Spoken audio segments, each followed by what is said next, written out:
Good afternoon. My name is Ferenc. I replace at the moment Remo Albiero, who is now on probably flying to Warsaw because of some flight delays. Welcome to 19th European Bifurcation Club meeting, annual meeting here in Warsaw, first time in Warsaw, and we start now with the first parallel session and with the topic Bifurcation PCI trick-based cases. And with me as Mila and Sanjay, and we have in the panel Dr. Sharma, Dr. Catakoglu, Dr.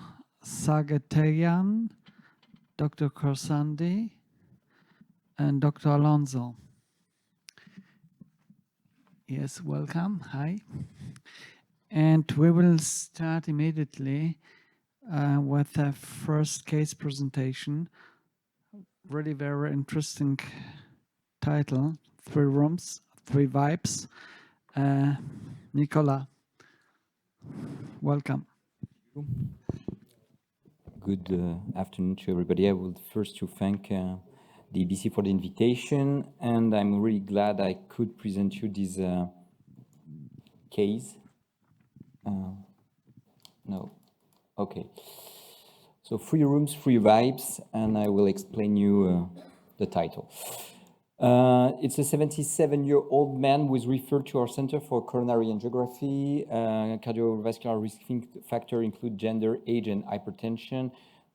His medical history is significant for COPD, and he presented the first episode of acute heart failure, revealing a cardiomyopathy with, as you can see on the TTE, severely reduced left ventricle ejection fraction, around 30%, with apical dyskinesia, severe hypokinesia on lateral and basal wall, and he also has a mild mitral regurgitation. This is the coronary angiography that will confirm what we expected, a severe coronary artery disease, including a distal left main lesion with a trifurcation, CTO on the ramus, severe eccentric calcified nodule on the ostium of a very dominant circumflex, and a diffusely calcified tight stenosis on the LAD with a slow flow on the mid and distal LAD. As you can see here, the first diagonal looks okay. And as you will see, the right coronary artery won't be very supportive because it's fully occluded. So to guide our strategy, we decided to propose this patient MRI in order to assess the viability of the myocardium. And the conclusion of the radiologists were that there was a severe left ventricular ejection fraction. Okay, that's true, 25% of LVEF, a severe global hypokinesia with an apical akinesia, and the surprise was that there was no myocardial viability on the left ventricle apical wall, but there was some viable myocardium elsewhere, including the most proximal part of the anterior wall. So the patient was proposed for the heart team meeting, and the decision was to propose this patient a percutaneous revascularization on the left coronary artery lesions, which included left main, prox circumflex, ramus, prox LAD, and first diagonal. We won't go for full revascularization of the mid and distal LAD because there was no myocardial, no viable myocardium. So I think at this point we have to discuss the potential technical solution that we could propose to these patients with these 3 different type of lesions and a very challenging situation. Yeah, definitely very complex anatomy. So you have decision now to go with PCI, right? Yeah. And LV function is severely reduced. Correct. So the first question will be, do we need here protected PCI, yes or no? I think this is extremely complex PCI. difficult anatomy, ejection fraction 23. So for me, it will be a protected PCI. I didn't understand just whether this was acute coronary syndrome or not. No. No, okay, because this Ramos maybe, I cannot see collateral circulation for Ramos. There was a very discrete collateral, a very discrete Rentrop-1 flow on the very distal part of the ramus. Okay, because otherwise it would be like infarct-related artery Ramos, it seems just to me. Okay, is there any other comment? It's like left main trifurcation case, and we are eager to see how you solved and it. without any right coronary artery, Yes, which without, I think yes, is yes. also the tricky part. Excuse me. Yeah. Can we neglect LAD in this situation according to not viable According to territory MRI. of the apical and consider just PCI of ostial left circ and ramus because left main, if there is no any contrary from imaging, but left main looks not so diseased in this patient. Yeah, I mean, I can understand the point. The initial strategy was to neglect the LAD, but then we realized that there was still some myocardial, some viable myocardium on the anterior wall, on the proximal part of the anterior wall. And so we tried to, in this situation, although the guidelines are not so clear, I think it's worth the shot just to provide the best revascularization as possible in order to improve the ejection fraction. And about your question on the left main, to me, well, that's a point that we can discuss, but nailing the ostium of the circumflex without entering the left main appears to me, at least in my hands, very challenging, and I'm not 100% sure I can do a good job without involving the left main.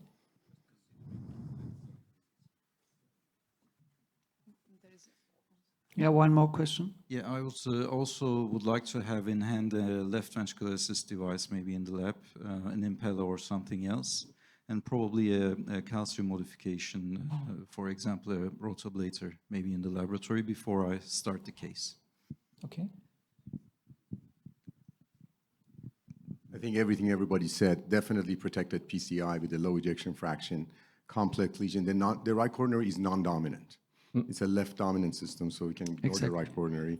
And I think, I'm sure everybody's going to do an intravascular ultrasound to define it better. It'll help to see if the plaque starts in the left main or not, because you can change your strategy if there's no plaque in the left main.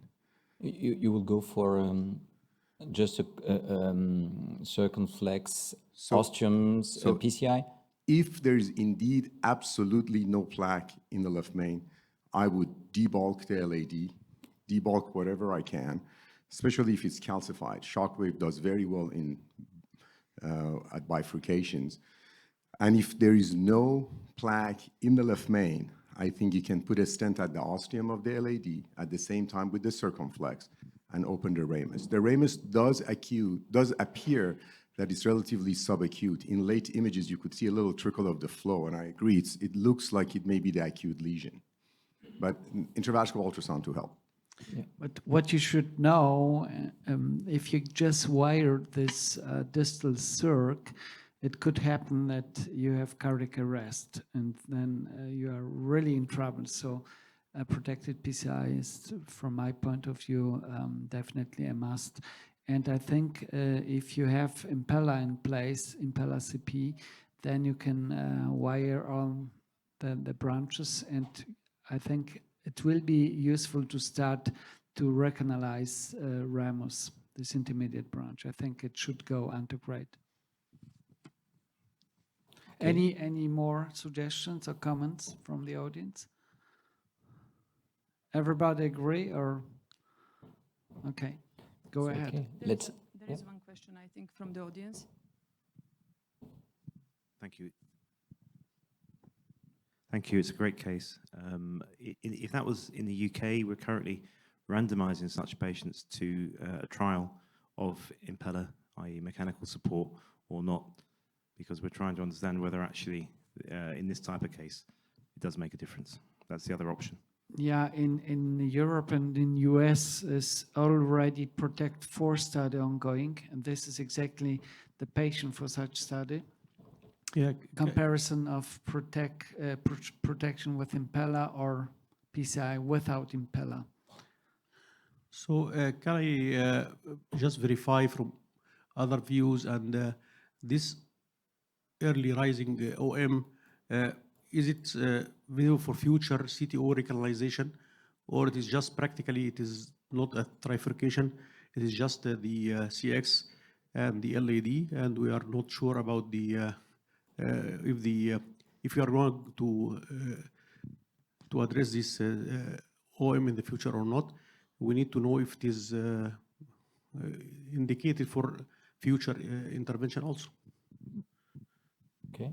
So would you suggest not to touch Ramos? Just go to it is totally Sir? occluded. We need to see it in other views. Is it visible for recanalization or not? There is a view in There was EP some parallel. microchannel There is maybe, some- and there was So- viable myocardium. Yes. And Yeah. the decision from colleagues was absolutely correct to perform complete revascularization. So So we I start fully with the agree ramus you. or with the left main and circumflex? As we understood, complete revascularization, starting from ramus, then left main tackling Well, left main trifurcation case. I will propose you this, the debate is rather interesting, and there is obviously a consensus about using an impeller, if I'm correct. Okay, if I correctly who of understood, you although- would use impeller? Okay, I think majority. Who Dis- would despite go very with, few clinical who evidence. would go without impeller? Nobody. Okay. So maybe my question will be, how many of you would use impeller based on their clinical experience? And how many of you would use impeller in this case based on the clinical evidence? Which is different, because we decided to go for impeller because we had some troubles and very bad outcome in patients with this kind of situation, low left ventricle ejection fraction, occluded right coronary artery, and left main intervention. And we do that.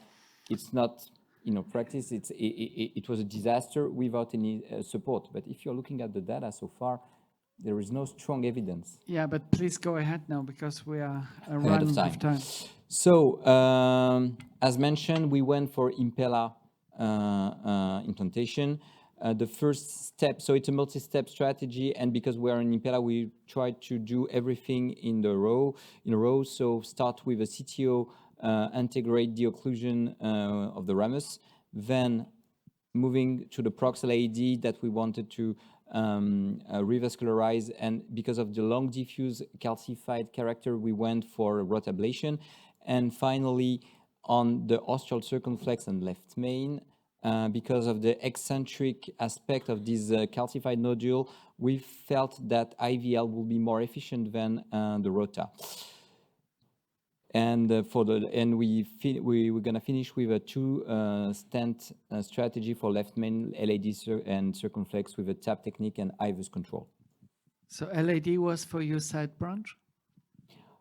Yeah, because if you're looking at the size of the circumflex, which is extremely large, and we thought it would. Sometimes I prefer just to go because of the angulation. Especially when you get this calcified nodule. I feel it's easier just to put the stent from LAD, left main to circumflex, and then the reopening of the LAD is easier. Yes, like Correct. assigned side branch, Yeah. LAD in this case. So it's a double femoral access with ultrasound guided puncture. Impeller is inserted in the left femoral access. And the right femoral access is 7 French access with a 7 French EBU 3.5 guiding catheter. You see that the CTO, the occlusion was not so complicated with the use of a Caravel microcatheter and a fielder. We then pre-dilated the lesion and implanted a 2.75 38 millimeter synergy stent with this result. And you see that it's large ramus. We just feel that there was some spasm and concern and remodeling on the distal edge of the vessel. Then second step was to put the rota wire down the diagonal in order to debulk proximal LAD towards diagonal with pecking motion approach. 180,000 RPM and a 1.5 burr. Finished with predilation and implantation. And this point is tricky because we did not implanted the stent at this point, and we moved to the third step, which was the IVL therapy of the ostial circumflex and distal left main with a 4.0 shockwave catheter, 80 pulse. At this time, we didn't have the C2 plus.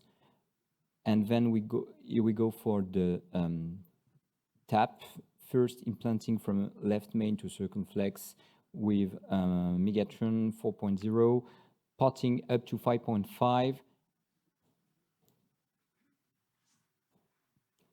And then putting the stent on the LAD, a 3.5 per 24 synergy,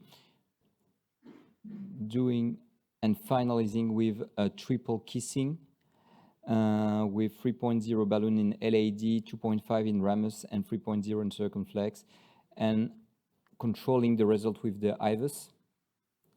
And we observed a nice expansion of the stent in the circumflex despite the calcification. You see that the expansion is not fully circular, but it's very difficult just to get a circular expansion in this kind of calcified nodule lesion. And the minimal stent area on the ostial circumflex was 7.8 with IVUS, which is completely in line with the recommended goals. And if you go more proximal, you see nicely the neocarina of the tap on the number 3, the slice number 3, and the distal left main MSA was around 10 square millimeters, which is also okay. The good part was the improvement of the left ventricle ejection fraction after 1 week of survey. You see that, of course, the apex won't recover, but now we have much better wall motion on the lateral wall and septal wall. So I think that this case illustrates that the calcified left main can display a variety of lesions. And in this case, each of these lesions might require specific technique, and deciphering the complexity is the key.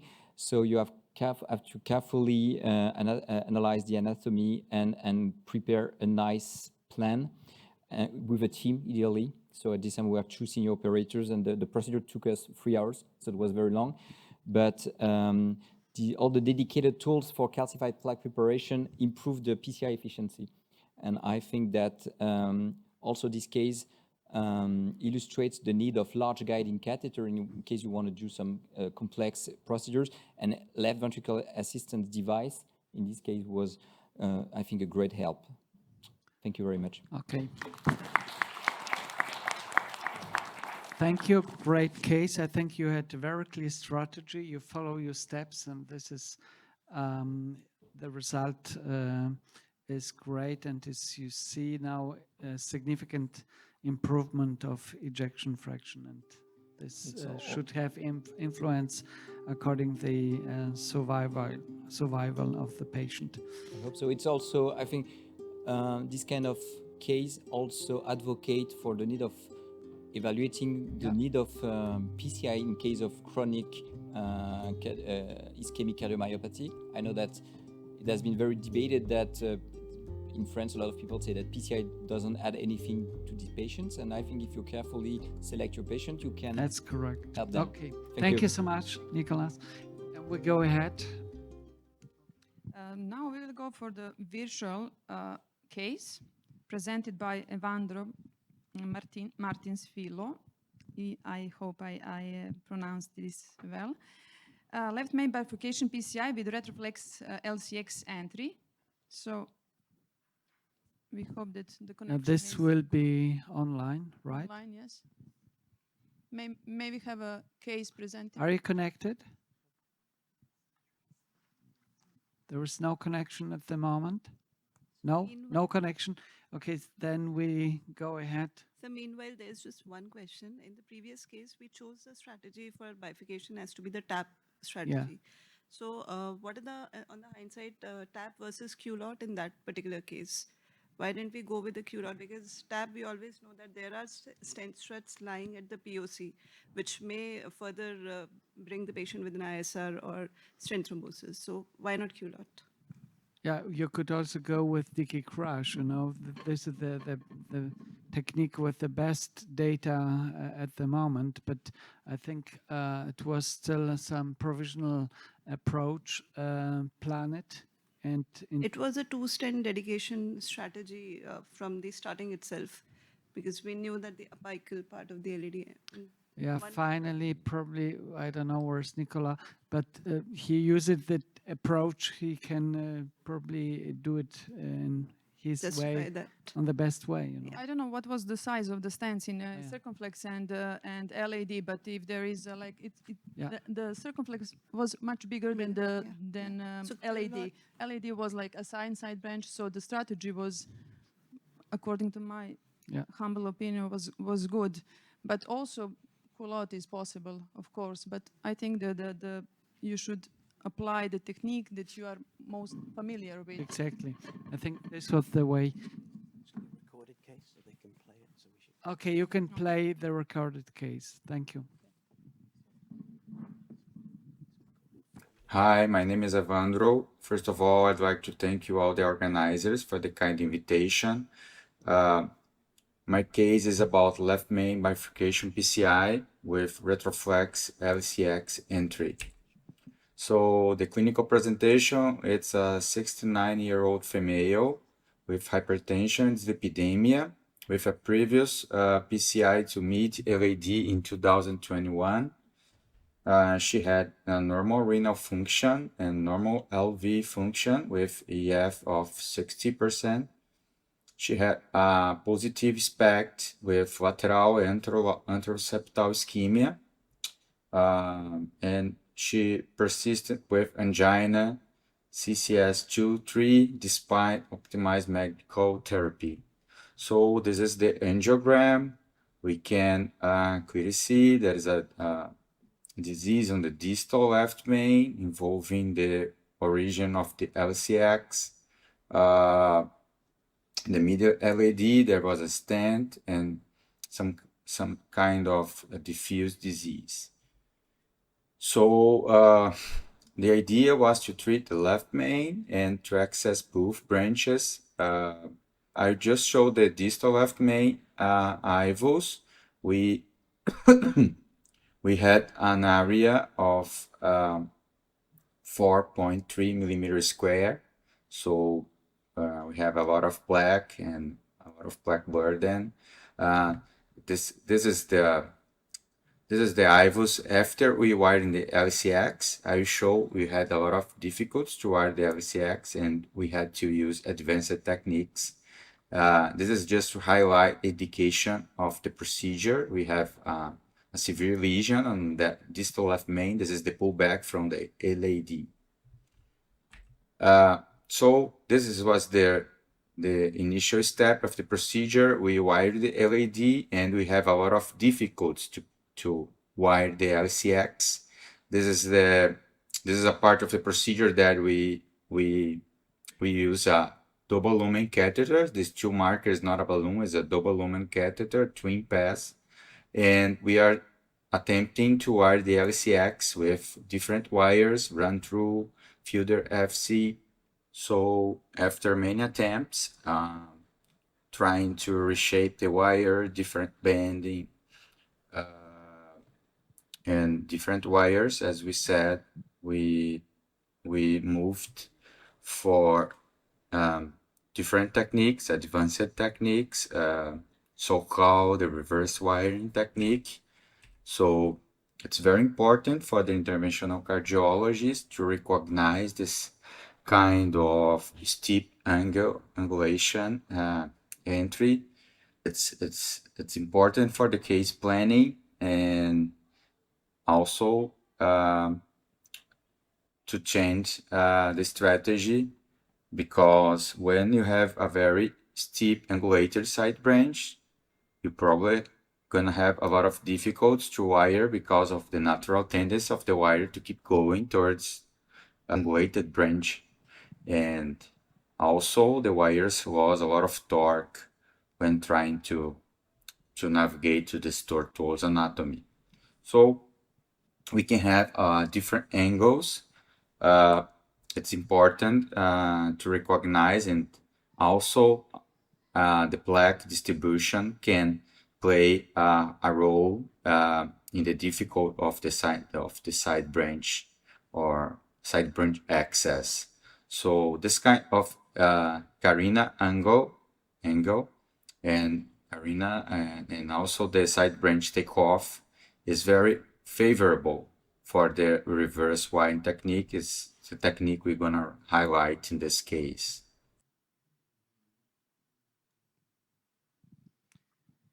Okay, this is a nice, probably it's going to be a nice example. So I suggest reading this article that I made myself in 2021 about reverse wiring technique. It's a step-by-step with all the tips and tricks to do this technique. I also highlight some kind of variations of the reverse wiring technique as the so-called streamline reverse wiring technique that was described by this group of Japanese guys, and all the devices, the materials, the best wires to do this. So it's very interesting if you could read this. So in our case, we use the reverse wiring technique with the support of a double lumen catheter. We made some short of 30 centimeter bending on the Fielder FC, and we deliver with the help of the twin pass DLC double lumen catheter through the tool heap. And this is what we did. We advanced the hairpin pre-shaped Fielder FC, and we could do the reverse wiring of the LCX. You can see here it was quite easy. We pull back the double lumen catheter, and the Fielder FC gently slips towards the retroflex LCX, and we could remove the double lumen catheter.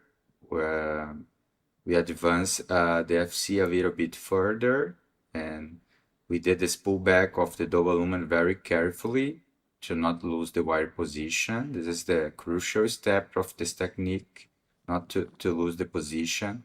And we finally retrieve the double lumen catheter inside the guide catheter, and could trap and remove. We start with a predilatation with a 3020 NC balloon, and was followed by a Wolverine 3015 millimeters on the ostial LCX.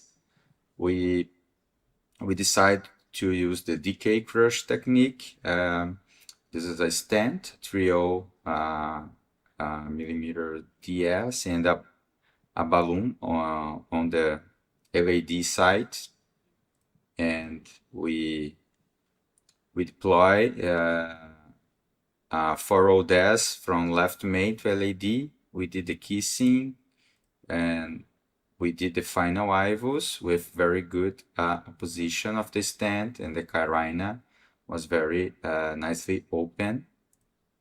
And this is the final result of the case. We had a little bit some kind of recoil of the LCX origin, despite our predilatation, also with cutting balloon, but from IVUS was very acceptable results. This is another view of the final result, very nice. And as the learning points, the take-home message of this case, during any bifurcation PCI, it is advisable to have wire in both branches. These are crucial steps to guarantee side branch patency throughout the whole procedure. Double lumen catheters are very important tools in the armamentarium to access and re-access difficult side branches. And the reverse wire technique is an important technique to facilitate access to very angulated and retroflex side branches. Thank you very much.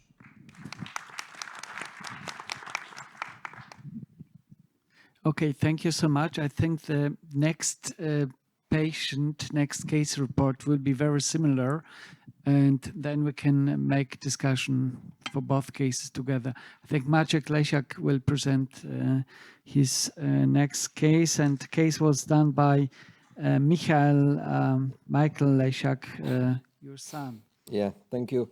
Thank you, Mirek. Actually, I'm replacing my son who couldn't make it to come here. So, but the truth is we did the case together. And to add some spice to this case, the patient was my classmate, a surgeon. We discussed with him even the option of surgery, but of course he didn't agree, as usually with surgeons. So I have nothing to disclose in relation to this talk. So we have a 61-year-old surgeon admitted to a hospital due to a crescendo angina, class 3, no troponin elevation. He actually was admitted to some remote hospital, not mine. They tried to fix the lesion. You will see it soon, but they failed. So this is the angiography done in another hospital. You clearly see that there is a dominant circ, large vessel, and there is something in a proximal LAD at the bifurcation with a large diagonal branch.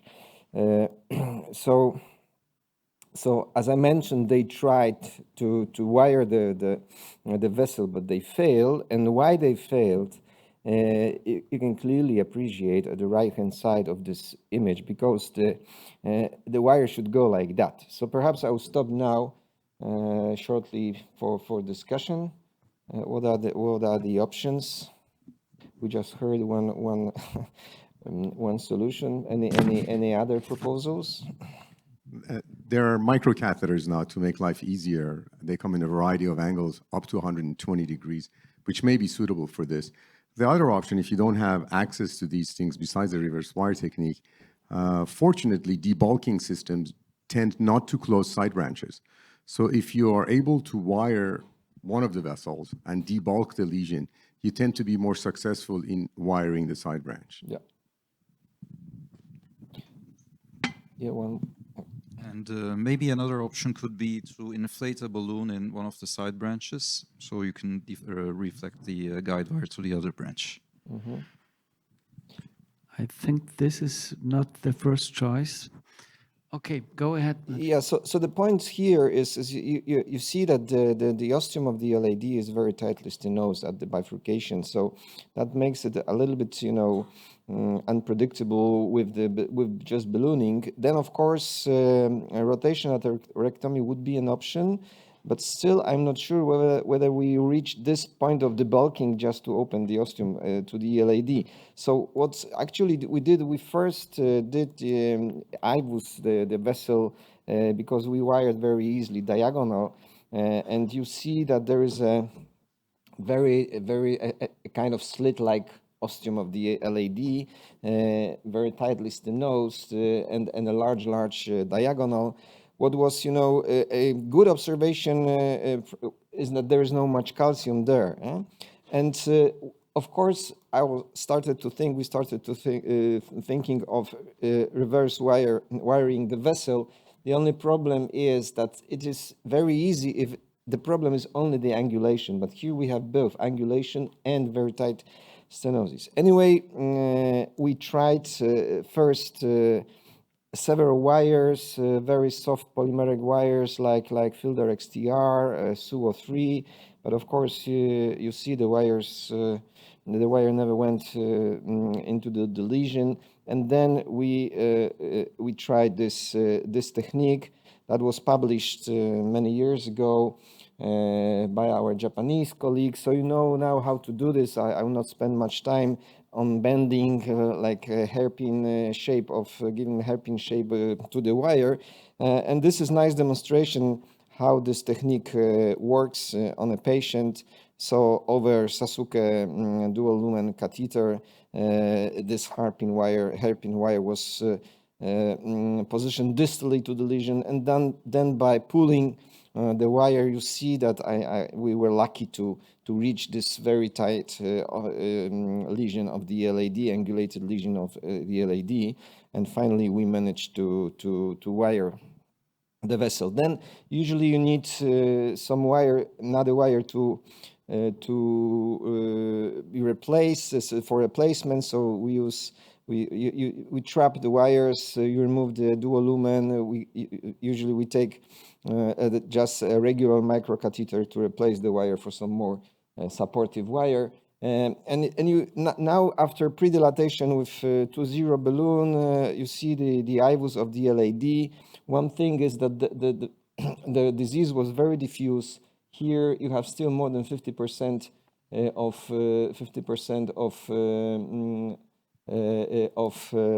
plaque burden. So we had to cover a relatively long stretch of the vessel with stents.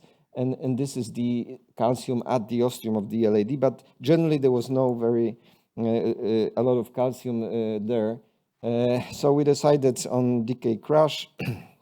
So positioning of 2.5 drug-eluting stents, crushing first with 2.5 balloon, then a proper crush confirmed with boost with 3.5 adjusted to the proximal LAD diameter. Then 2 stents, then of course high pressure post-dilatation, first kissing, and 2 stents into the LAD, 1 stent more distally, the second stent more proximally, and you know all the steps, POT, another multiple sequential high pressure inflations, which this is what we usually do in complex 2 stents technique, followed by kissing 10 atmospheres to properly sized balloons, final POT with 3.75 balloon, and this is the final result. You see the huge diagonal branch, very nice opening of both vessels, and of course everything was confirmed with IVUS. That's the distal part of the LAD. No plaque burden, about 50%. Mid-LAD, bifurcation. You see MSA very nicely, distal 5.7, more than 7 millimeters area. So I think we obtained a nice success. The whole hospital stay of my friend was uneventful. So, reverse wire technique facilitates, of course, wiring very angulated side branches. It works well with soft polymeric wires. So our default is Fielder XTR, or in this patient it was SUO3. The hairpin shape should be done within the soft part of the wire, just at the distal port of the over the wire lumen of the dual lumen catheter, and sometimes you need a single lumen microcatheter to exchange this wire for a proper wire, workhorse wire. Thank you very much for your attention.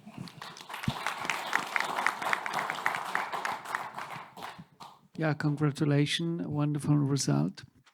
Do you have in your cath lab angulated macrocatheters? Super close, super cross. Yeah, we have super cross, which have different angulations. The problem here was the tightness of the stenosis, and you need, for those catheters, you need some space, some room in a vessel to angulate.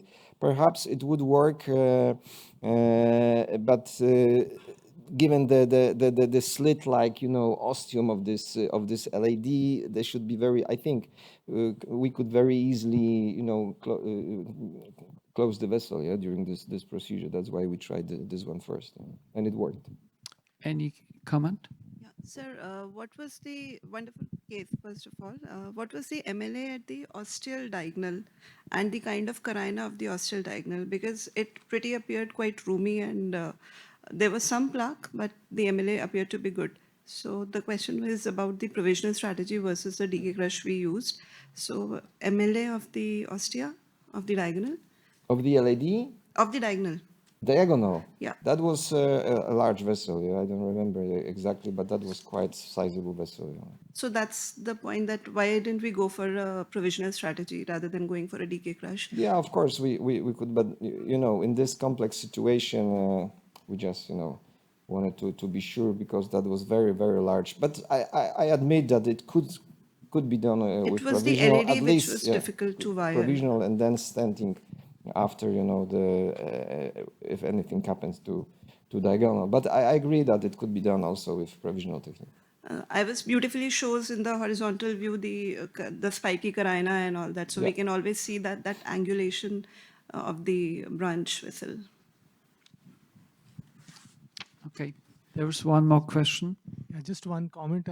We saw 2 reverse wire cases and both showed different techniques of reverse wire. In the first case, when you advance the hairpin, the whole assembly was pulled back. Whereas in the second case, Dr. Lesiak did was that he advanced the hairpin and then pulled back the double lumen microcatheter and just pulled the wire. So there are 2 different techniques of doing the reverse wire. Generally, what Dr. Lesiak did was actually probably works more easily when you put the reverse wire system beyond the lesion, you pull back the dual lumen catheter and just pull the wire. It is more easy to control. Whereas like in the first case, when you pull the whole assembly, it depends upon the orientation of the second port. If it is opposite to the bifurcation, sometimes when you pull the double lumen catheter, the wire also comes out, like was coming out when he was pulling it. So in the second case, he did it in a different way. Yeah, the point is to point the tip of the angulated wire towards the ostium of the side branch of the LAD here. Yeah, so sometimes this manipulation is easier when you push down a little bit more distal your microcatheter. Yeah, so it's a kind of play. And also you can do it before, and also in the coronary artery. There's also 2 different procedures that you can make this shape of the wire, like in the coronary artery over the dual lumen microcatheter, and also before. Outside. So you can even do the reverse wire with the guiding catheter. When the wire is in, you just float it into the aorta, then push everything. It becomes a reverse wire, and then you wire. Here is Dr. Evandro with us, so yes, he can comment his case. Yeah, thank you. Thank you for the invitation. I agree. An important point that I want to highlight is you can also make the hairpin inside the coronary tree. You can wire a distal side branch, like a septal branch. You can bend just to keep the memory of the wire, and you push with the double lumen catheter. You wire the side branch distal to the angulated side branch that you want to access, and you can push the double lumen catheter, and you can make the hairpin inside the coronary tree. This is a variation of the reverse wiring technique. And the other point I want to emphasize, to highlight, it's when you do the reverse bending, it's important to do like a gooseneck. The tip of the wire bending, it's the opposite of the bending of the hairpin shape. So you can have a better control of the tip of the wire while pulling back the whole system. Okay. Very good. Thank you very much. Thank you so much. Thank you to both presenters for 2 good cases. We'll move on to the next case, which is a bifurcation stenting of calcified left main with a difficult to wire circumflex from Annette, Maznyczka.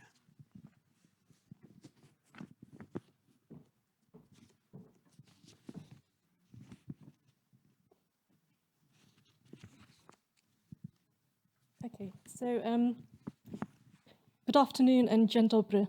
I'm Annette and I'm a fellow from Bern in Switzerland, and I'm very happy to be here in this country that I love to present this interesting case about a difficult to wire circumflex during left main bifurcation PCI. And I did this case when I was in the UK doing my CTO fellowship in Leeds. The case is a 78-year-old man who presented with stable angina.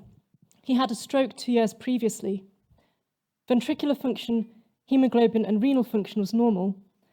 and he had anterolateral ischemia on a myocardial perfusion scan. The angiogram showed a dominant right coronary artery with no significant disease, and it supplied collaterals to the left system.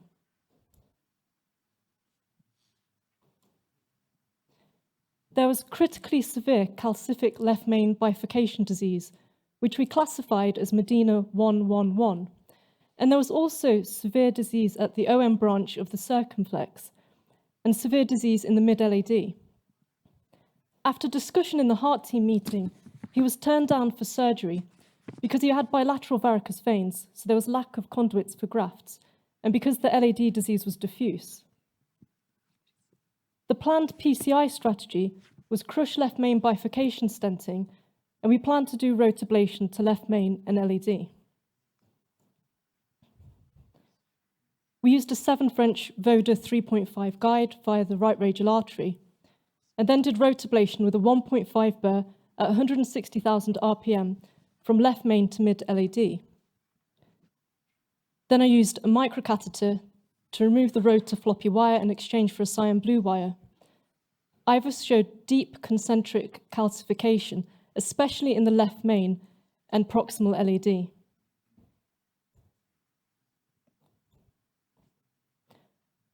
We took a 6 French guide liner and deployed a Xience 2.25 by 28 stent in the mid-LAD.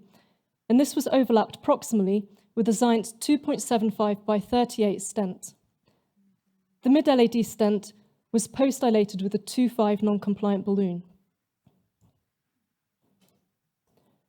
Unexpectedly, it was very difficult to wire the circumflex, and prolonged attempts with a cyan blue wire were unsuccessful.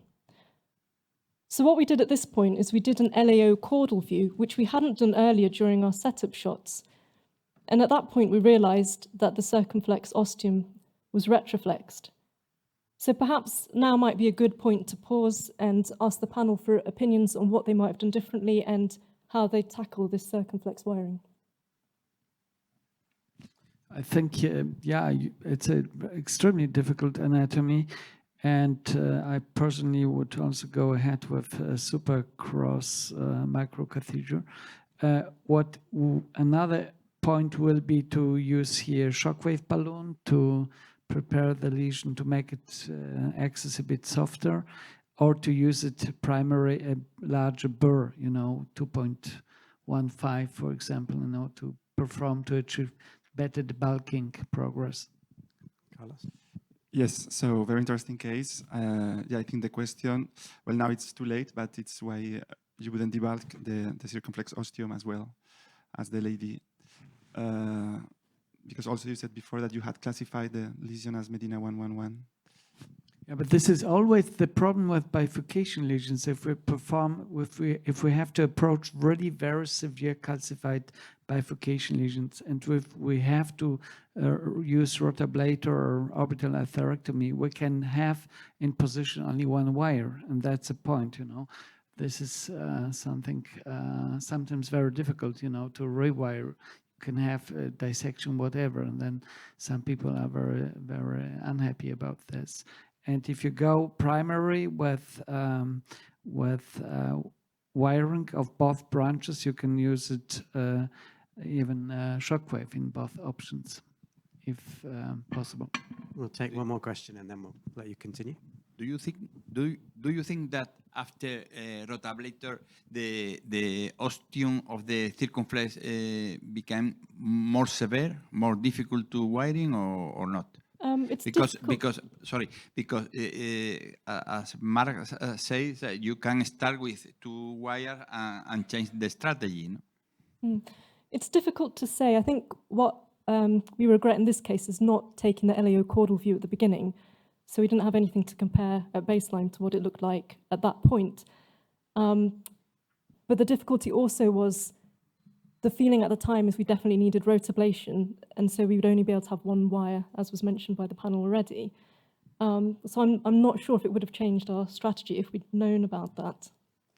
So I think there's probably a nice learning point in that, isn't there, in terms of some of the starting point for procedures like this, in terms of it's easy to jump to what technique we're going to use, whether we're going to use imaging, but that angiographic assessment of the bifurcation as the first port of call in a thorough way often gives you a lot of clues and may save you trouble later. We'll let you carry on. Thank you. Thank you.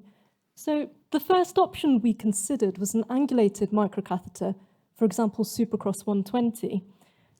But the difficulty is that I'd used the last one of those earlier in the week, so we didn't have any left in our department. So the next options to consider are a dual lumen microcatheter and the balloon backstop technique. So I think this was mentioned briefly earlier, and the balloon backstop technique is where you inflate a balloon on the main vessel wire immediately distal to the bifurcation to enable a second wire to be deflected into the side branch.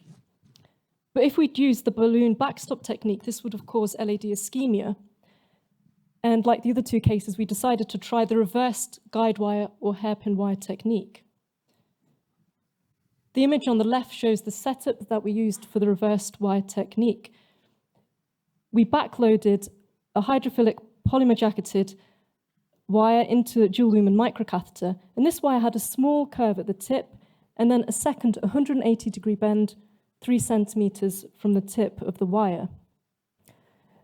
To recap, as was discussed earlier, we advanced the hairpin curve beyond the target side branch and then pulled back on the wire.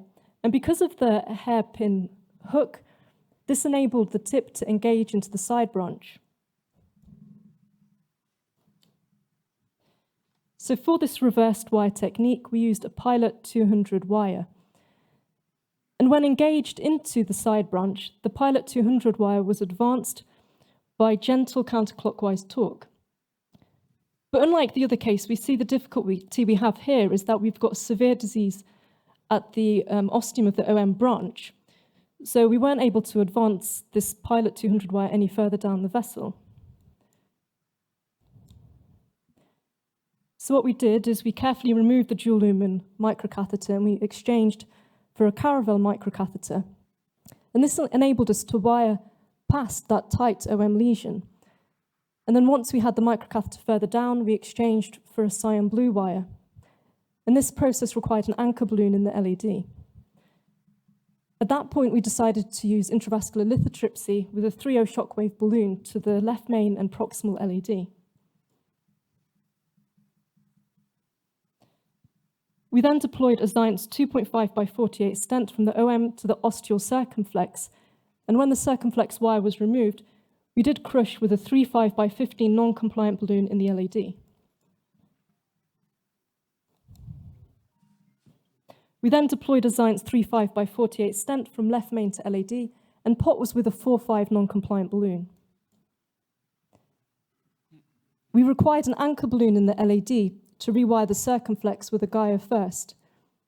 And then we de-escalated to a cyan blue wire. IVUS confirmed good wire position, and we dilated the circumflex ostium with a 2.5 balloon. And then we did kissing balloon inflations with a 4.0 NC in the LAD and a 3.0 NC balloon in the circumflex. We had a beautiful final result with TIMI3 flow in the LAD and circumflex. We also had a good result on IVUS with a left main MSA greater than 10. In conclusion, the reversed wire technique is useful for accessing highly angulated side branches. Limitations of this technique include small main vessel diameter and a severe stenosis proximal to the bifurcation, because this can hamper delivery of the reversed wire system. I'll finish by thanking Abdul Mozid. He was my supervisor in Leeds in the UK. Thank you very much for listening. Yeah, thank you. Great case. I think, so from my point of experience, I think in 80% of cases, you will cross using supercross microcatheter, but sometimes in 10, maybe 20% of cases, you need swan neck technique. Yeah. Mm-hmm. Any comments? And then there was one more question. Did you have any concerns about the choice of wire to use in these circumstances, that you're going to kind of retroflex in such a way, disrupt polymer sort of wire damage? Is there anything you wouldn't use for this kind of procedure? Well, we've done this about 3 times probably, and each time we've used a polymer jacketed hydrophilic wire, and it's actually worked quite well. Perhaps if you had multiple attempts with it and it wasn't working, you could risk damaging the wire, in which case you'd have to bear that in mind and take the wire out and try a different one. But it's worked the 3 times you've tried it. Yeah, but this final question, yes. Yes, just that would have been my one remark that in our experience, maybe 10 years ago, for this technique, we used whisper wires, but now we switched to cyan black wires, which is much more of a more friendly wire because the pilot has the tendency to go everywhere. And we saw that maybe there would have been some subintimal passage on the proximal circumflex, but you're lucky to get the true lumen, and you were lucky to escape with that. But I think maybe my advice would be just to try at least a couple of times to use the cyan black because that's much more friendly and it finds the true lumen in a lot more options, a lot more cases. Yeah, I think in every cath lab, everybody should have this best wires available. Okay, thank you so much. Thank you. Great case. Now we are going for the second recorded case from Aninka Sabo. Thank you for the invitation to present at the EBC 2023 meeting. The title of my presentation is Tackling Abluminal POT at Left Main. This is a case of a 56-year-old man. He came to our clinic with clinical presentation of chronic coronary syndrome. He had history of stage multiple PCI and planned to undergo left main PCI. RCA PCI was performed 6 months ago, and 3 months ago, he underwent complex and prolonged procedure with rotational atherectomy and 3 DCB at LAD and 1 DCB at circumflex. His echocardiography showed regional wall motion abnormalities at anterior wall, and his renal function was within normal limit. This is the left coronary angiogram. We can appreciate that the left main is severely stenotic with diffuse lesion extend to proximal LAD. And at the left main bifurcation, we can see it was Medina 110. And there is also severe stenosis on the distal circumflex. Our plan was to perform OCT evaluation to LAD and circumflex. And if OCT result is supporting, we will perform provisional strategy to left main LAD and spot stenting at distal circumflex. And here is several OCT cutoff images. We can appreciate here on image 1, the left main is severely stenotic with minimal lumen area of 2.6 mm². Astial LAD was also diseased as shown in image 2. But astial circumflex was good. However, there was severe stenosis on the distal circumflex as shown in image 5. We proceed with spot stenting with 1 DES at distal circumflex, followed by lesion preparation at left main LAD with predilatation with NSC balloon.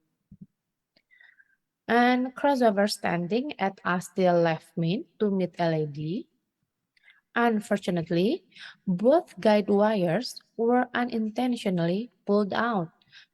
Hence, we perform a rewiring. And the next step is POT. During balloon delivery, there was no resistance nor difficulty.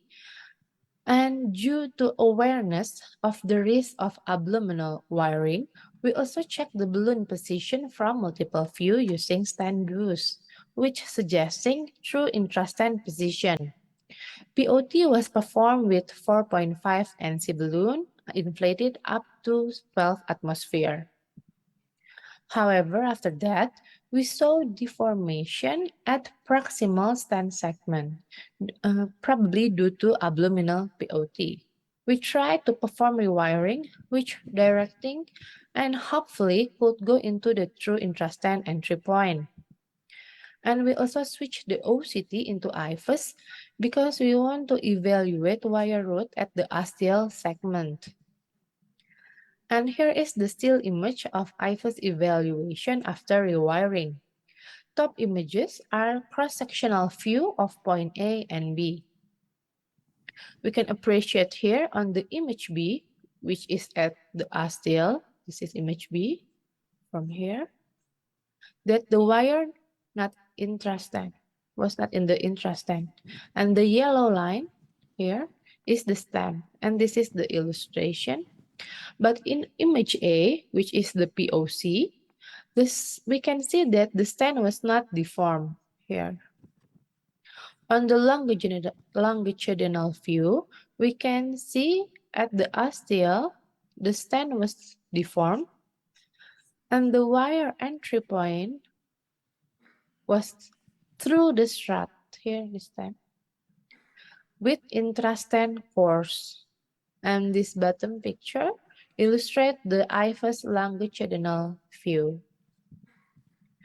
After several attempts, we still cannot redirect the wire to go into the true intrastent opening.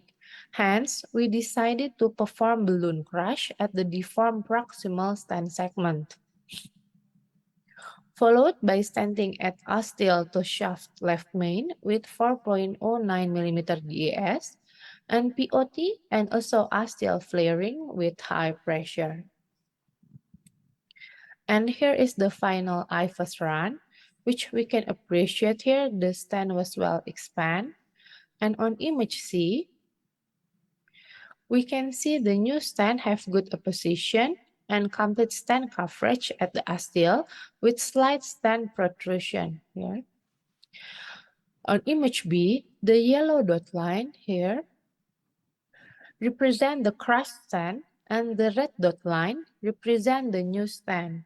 Hence, this side has triple layer with good apposition. And this is the final results, which we're pretty happy with this. And this is the 1-year follow-up, which revealed good results. And to wrap things up, unintentionally pulled out guide wire in left main stenting before POT or ostial optimization can result in abluminal wiring and catastrophic outcome if not detected. IVUS should be considered for use in assisting with troubleshooting aorto-ostial stenting. And managing a deformed ostial left main stent involves several crucial factors, including the radial strength of the stent, wire position, and results of IVUS analysis. That's all from me. Thank you.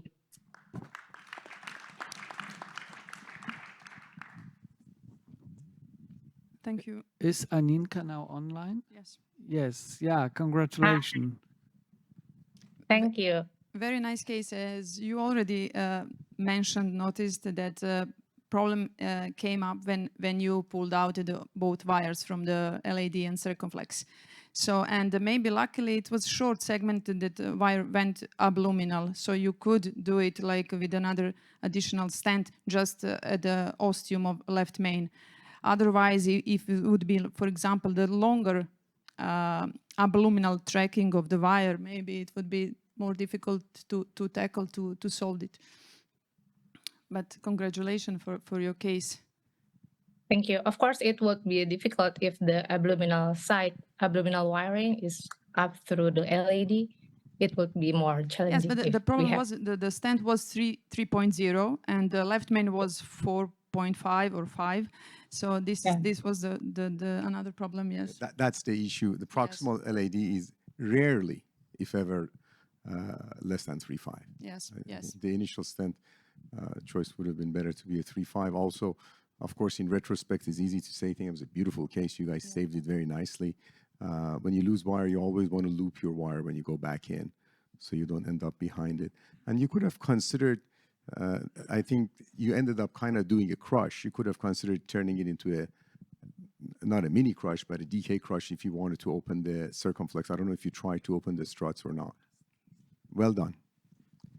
Yeah, congratulations. Thank you. Okay, thank you. We'll move on to the last case. So the last case presentation from Victor Sassi, modified gel balloon technique and double kiss culotte with IVUS guidance for left main PCI in the acute setting. Thank you. First, I would like to thank you for the organizers and the community to let me present one of our interesting cases. And let's just go on with the case, okay? So it's combining some techniques, and sometimes you need to think that there is some potential risk of losing one of the vessels that you try to treat. So I would like to present one of our cases. It's about 68-year-old male. He has risk factors of smoking, hypertension, hyperlipidemia, some peripheral artery disease, and some non-significant carotid artery disease that was proven before. And in the gym, he just felt sudden chest pain and just collapsed. And to his luck, there were a couple of people that tried basic life support, and there was an automatic defibrillator there that gave 2 shocks, and then the patient was transported to the emergency room. Now, since they were not sure what was going on, at first they tried to clear if there's nothing wrong in his head and maybe there's no bleeding. So that was cleared with the CT scan, and also CT angiography just ruled out some pulmonary embolism and aortic dissection. On his initial ECG at the emergency room, there was sinus rhythm and some anterior lateral ST depression, and there was a bedside echocardiography performed, and that showed about 40% of ejection fraction, anterior and lateral wall hypokinesia, with no major valvular disease, and then the patient was transported to the cath lab. I would like to highlight on the images here that maybe the circumflex bifurcation is just one problem to solve, probably, and also the LAD ostium was quite hazy, and we saw ST depression on that, and there was a basically right coronary artery that was not playing a role in his task and in his life, probably. Now, at the initial case solving, what we did was we did a double kiss culotte to the circumflex marginal branch, and we did the LAD from the ostium, and you can see from different planes that I think we were quite satisfied with the result, and that's when we just finished the case. And after that, it was an uneventful for the patient. It was uneventful recovery, but after a couple of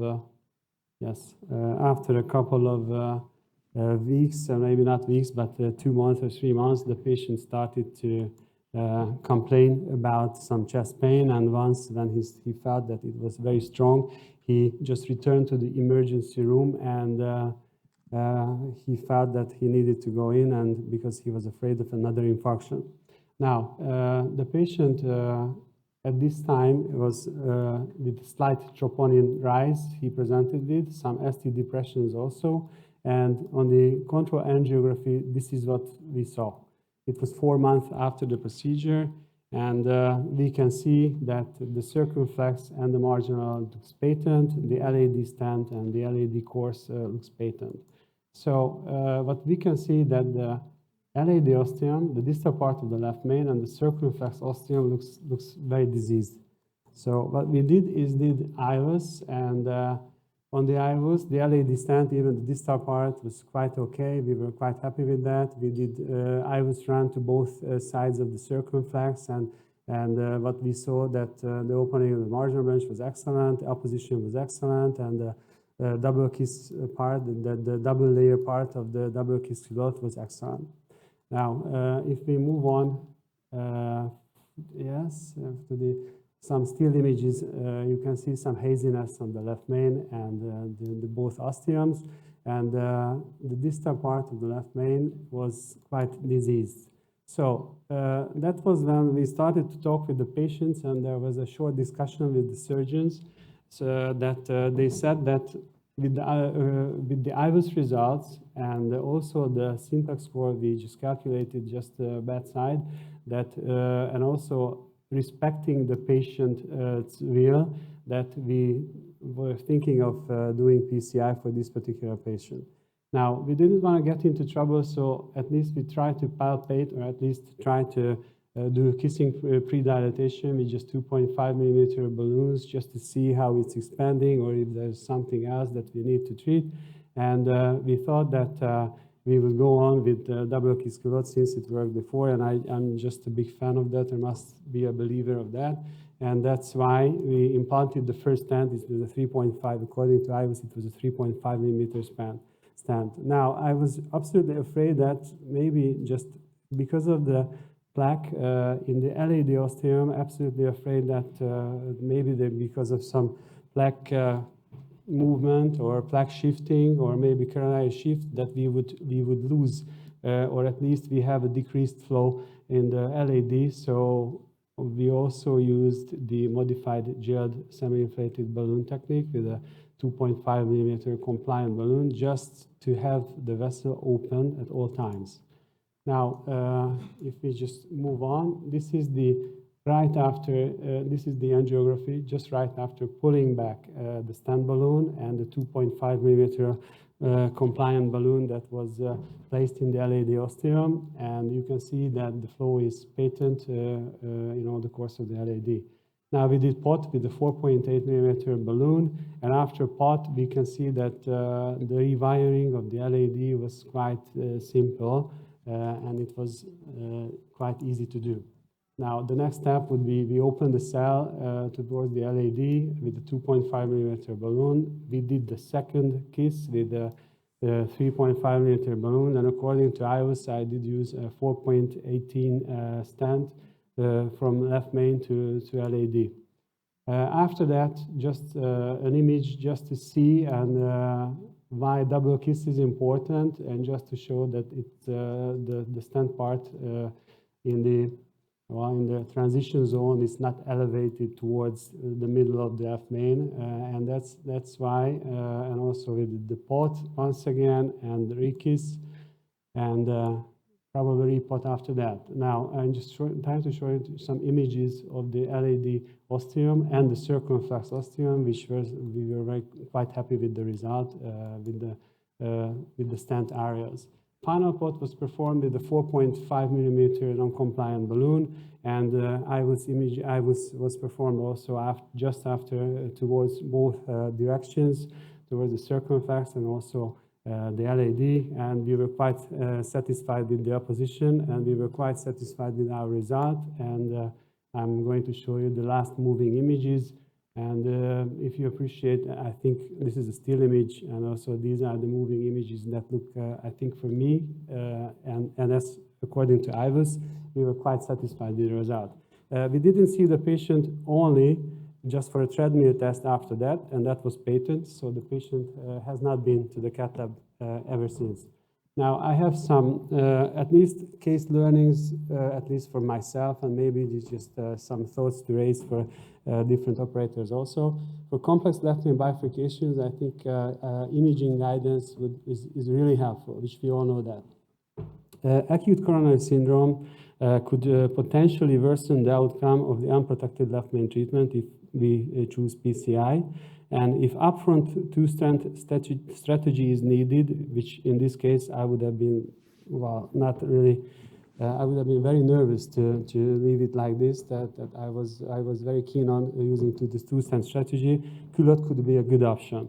In the setting of acute coronary syndrome, the modified gel balloon inflation during the stent implantation towards the other vessel can absolutely be helpful to have patent flow during the whole course of the procedure to avoid plaque protrusion or plaque shifting. And if dissection would limit flow in the vessel to be stented secondly, conversion to DK crash is also an option because we always have the vessel and we have the way to go. As verified in earlier publication, if planned two-stent strategy is chosen, double kiss would warrant, or at least we must have thoughts that it is absolutely much better stent position in the crucial locations of the bifurcations. And if anatomy is suitable, we had a publication in intervention with that. Double kiss culotte should be utilized. I'm absolutely a believer in that. In the setting of ACS, modified gel balloon technique can help keep sufficient flow in all treated vessels during the course of PCI. Thank you very much for your attention. Thank you. Thank you. We've got a couple of minutes for some final questions. Absolutely. I'll start the ball rolling. So you seem very convinced about double kiss culotte in this Absolutely. setting. Can you just sort of elaborate on that for us? And is there evidence base to support that experience? Yes. How are you making the choice? Yes. I think angiographic images would support that there is no big difference in the vessel size of both sides, both daughter vessels. And the angulation would, I think, for me and for myself, and we did with Gabor Tóth, we had a Euro intervention we had some publication on that, the double kiss culotte and the flow after that, and for later, it's probably better than DK crash. And that's the reason that we are absolutely believers in double kiss culotte, but sometimes you need to modify double kiss culotte if you are afraid of losing one of the vessels or maybe the vessel to be stented secondly. So that's why we must know that sometimes gel balloon technique, if we don't want to, if we just go on provisional stenting with a balloon to vessel ratio of less than 0.8, would also help just to keep sufficient flow in the vessel, not to be wanting to stand. Okay, I guess I would just highlight though in your comments there that you've commented on the angle of the bifurcation, and we've seen some cases today with very extreme angulations where double kiss culotte might not necessarily be the choice you would take. Would you consider gel balloon technique in all bifurcation cases, Medina 111, or just for a complex bifurcation according to, for example, definition to study? Because this one in ostial LAD there was no plug burden more than 10 millimeters in LAD, or maybe I didn't see. Okay, but you see that the LAD ostium was not stented. So if you just, I mean, the stent was like 1 or 2 millimeters. We proved it with IVUS that I would not be able. I think for me, it's not an option to leave it like that. So if you treat left main circumflex like that, and we treat it like that, untreated, unstented. So I think that in this particular case, no. But I think gel balloon technique has its advantages in acute setting for sure. If we use provisional technique. And if the lesion of the daughter vessel, I mean the vessel, or maybe just the side branch, if we don't want to treat or we don't want to stent, then I think for drug-coated balloons for later years, and maybe just normal semi-compliant balloons, not to cause any dissection or perforation, would be probably a good option. Okay, thank you. Another just question regarding the length of the jailed balloon, because there is like a jailed balloon technique and modified, like the shorter one, which is just. In 5 or 6 years ago, we started in our cath lab with one of my friends. We started to use this technique, and we have good data on that, and also Francesco Burzotta is here, so everyone in Catakoglu is here. So I think I don't have to explain some of that technique, but nowadays, not to have a stent distortion at the proximal part of the main vessel stented, my personal belief is going to modified jailed balloon technique. Just one clarification for the jailed balloon. When you were implanting the stent from the left main to circumflex, the balloon in the LAD was inflated, or it was? Absolutely, it's 12 atmospheres inflated. That's why it's semi-inflated. Not to cause any trouble, not to cause any dissection or perforation, just in case. Just in case, just to keep it open. That vessel. Okay, we'll need to stop there. Okay, thank you. Thank you so much. In summary, dear colleagues, so we saw today really very difficult cases, well done by usually 2 operators, which were staying for even few hours. And what we can summarize, of course, you need skills. Of course, you need special devices in your cath lab. And what I personally also believe, if you have very difficult anatomy, then you can check the strategy and final result by imaging. And all cases were perfectly done. Thank you so much. And now we have 30 minutes coffee break.